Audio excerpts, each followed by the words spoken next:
The silence of a rejected father, a man who poured 2 decades of his life into an adopted daughter, became the most dangerous weapon in this story of ultimate betrayal. My daughter, Casey, stood before me, basking in the smug satisfaction of her impending wedding, and declared her ceremony was only for special people, after pointedly failing to invite me. I just said, I see. That was the quiet, chilling, inciting incident that shattered my reality, confirming that for her, I was never family, only a concept, a subscription service she forgot to cancel. The speed with which she transitioned from callous exclusion to demanding payment was breathtaking. Days later, she called, not with an apology, but with a sharp demand for overdue rent and tuition. I calmly informed her I was retiring from my role as her silent financier. She pressed, accusing me of sulking, never grasping that I wasn't driven by anger, but by cold, meticulous calculation. While she celebrated her new life, I was at my desk, meticulously dismantling the financial machinery that sustained her. Every receipt, every check stub, every payment was documented. Tuition paid in full, apartment co-signed, even the non-refundable $$2,000 deposit for the very wedding venue where I wasn't welcome.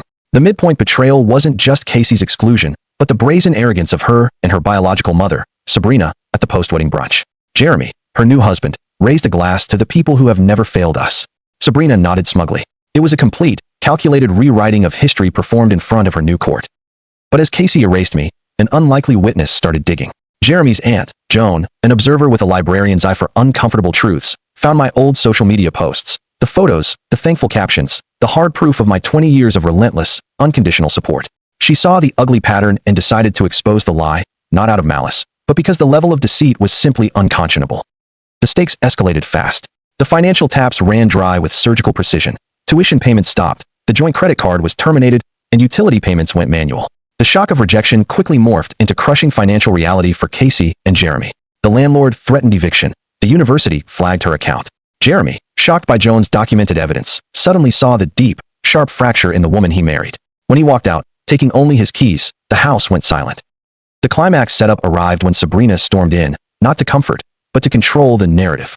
In a furious confrontation, Casey finally learned the depths of her mother's manipulation, realizing she was complicit in making me the disposable one. The final blow was delivered not with a shout, but with chilling formality. A letter slipped under the door. Inside, a check for just $$1, accompanied by a note. Payment for services rendered. The check was from the Foundation for Forgotten Parents. It was my final, ultimate boundary, transforming my absence into a silent monument to her betrayal. Her world collapsed. Husband gone, mother silenced, finances evaporated. She had thought loyalty was disposable, that love was a faucet she could turn on and off. But in this world of lies, is unconditional love a shield, or simply a massive, exploitable weakness? Thanks for watching. Make sure to subscribe to the channel and leave a like. Share your thoughts about this story in the comments.